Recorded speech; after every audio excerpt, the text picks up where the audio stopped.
Dumb Ways to Die. Really? What can be said about this franchise that hasn't been said already? It was a defining memory in a lot of our childhoods, being the tune to hum in the playground or at lunch, and one of the many games filling up our iPod screens right next to Temple Run and Jetpack Joyride. But I have a funny feeling that this video isn't what's reminding you of Dumb Ways to Die, because for some reason, it's decided to poke its little head out once again to blast everyone with nostalgia. And it just so happens that's what I love to cover on this channel. I mean, it's like goddamn nostalgia Christmas, and Numpty over here is Santa Claus. Much like everyone else, I listened to this song again after hearing it on TikTok. But whether it was because of a distant fondness for it, or because my frontal lobe has actually developed a few years, the listening experience was a lot different. As an adult, I hear the song and wonder how the hell this video was created. What influenced them to do this, and what was the aftermath of its release? So, like any reasonable YouTube creator, I did my research, and today we're gonna go through the whole thing. From beans to NFTs, we're gonna look at the entire history of Dumb Ways to Die. But I'm gonna warn you, you better buckle up, because it's going places you are not expecting.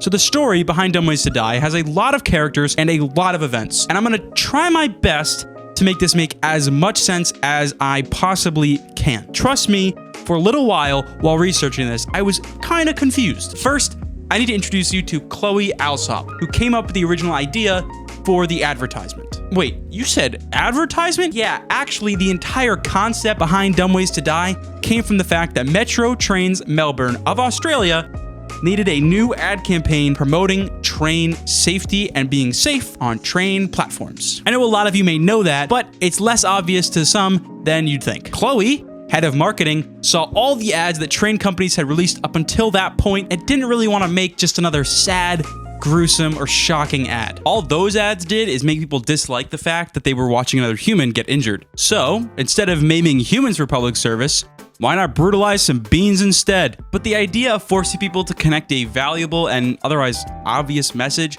with something lighthearted and happy is pretty genius, and it clearly worked, because by only April of 2013, the video was sitting on 50 million views. Also, fun fact, the actual phrasing of Dumb Ways to Die came from the fact that the team working on it agreed that to unalive on a train platform, you have to be pretty stupid. Like, you have to be going out of your way to do something that careless. But with the release and subsequent success of the actual song, the ad campaign had officially started, and Metro Trains Melbourne did not plan on ending it there. The game, which had the same team of animators as the actual song, was then released in May of 2013, and by the grace of YouTubers and children across the world, it saw equal success. But it was July of 2013 that saw the Beans really break out into their own franchise. Here is where Dumb Ways to Die really went from just an ad campaign to something a little bit more. The Melbourne International Film Festival hired the Beans to do their safety video. Now, normally this is something I would gloss over pretty quickly. I mean, it's just kind of a mundane detail,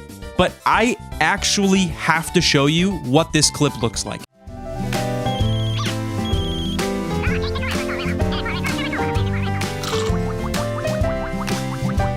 Sorry to anyone with a fear of movie theaters, but no, your eyes do not deceive you. That was a collective group of beans getting up from their movie, murdering another bean in cold blood, sitting back down and smiling about it. I can't make that up. But up until this point, everything that Dumb Ways to Die has done has been pretty reasonable and fits in line with what an ad campaign should do. But I guess the team thought that 2014 was the year of the bean, because they literally went off. They genuinely released so much in this 1 year that I'm gonna lightning round it. I'm gonna just fire off everything that happened, and you're gonna have to keep up with me.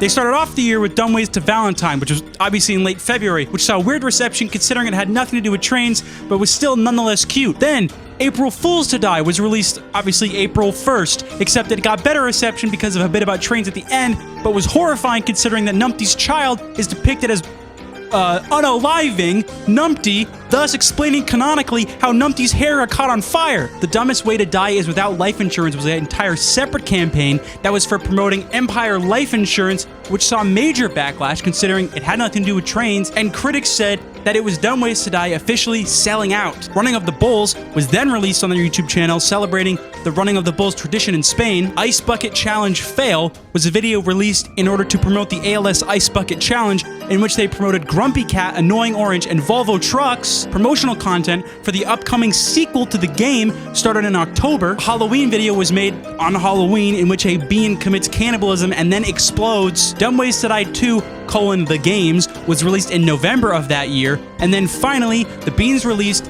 Deck the Halls, a video on their YouTube channel that wrapped up the year celebrating Christmas. Well, I think you get the picture.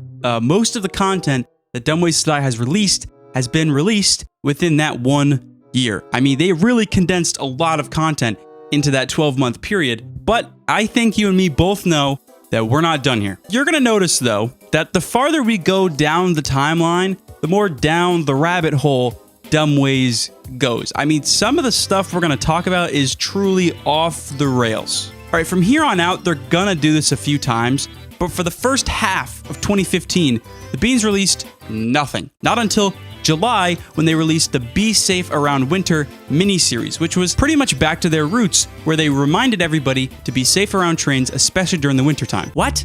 Be safe around winter in July? Yeah, you racist. Australians live upside down, okay?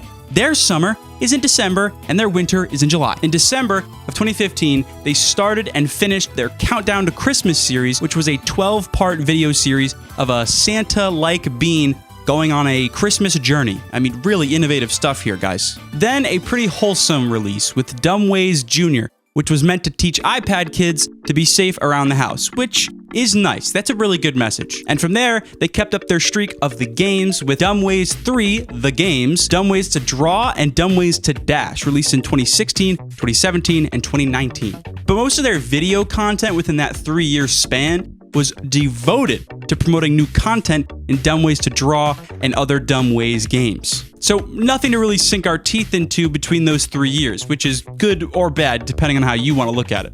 But in 2020, they returned to pander to the cool kids once again with a TikTok promotion video. It's basically just a compilation of the TikToks they had made up until that point, so the video didn't do great. But if you know where this story is going, that's actually pretty ironic. Anyway, we will get back to that because for now, we have to cover their goddamn NFT project. So you've heard me talk about it a few times in this video, and you've definitely seen me reference it in this video, but I just think it is so funny and so goofy that this franchise, kind of already on thin ice, decided to release an NFT project, which is not the best look for any company these days. So not much is really known about this on the internet. They have their own Twitter page, and some of the NFTs can be seen, and from what we've seen, the art style is actually kind of nice, but generally speaking, it's kind of mysterious. All we know is that it existed at one point, and if anyone out there can tell me anything about it, I would love to know. The final major plot point is the 4th game in the main series,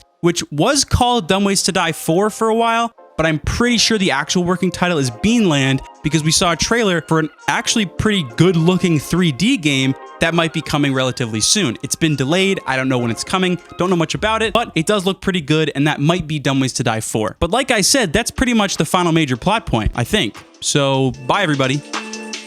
Let's go. Back in the middle, let's go. What, did I forget something?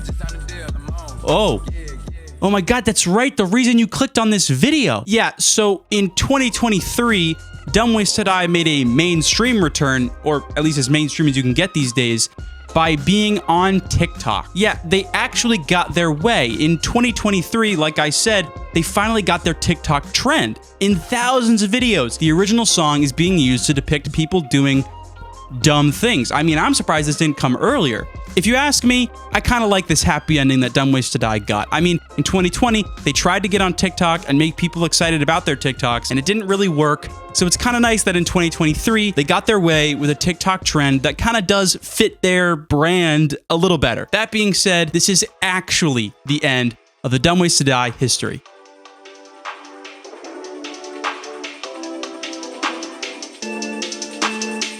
Let's go. Back in the middle, let's go. She like I smell cologne. Yeah, I just signed a deal, I'm on. Yeah. I do what I want, good. Play if you want.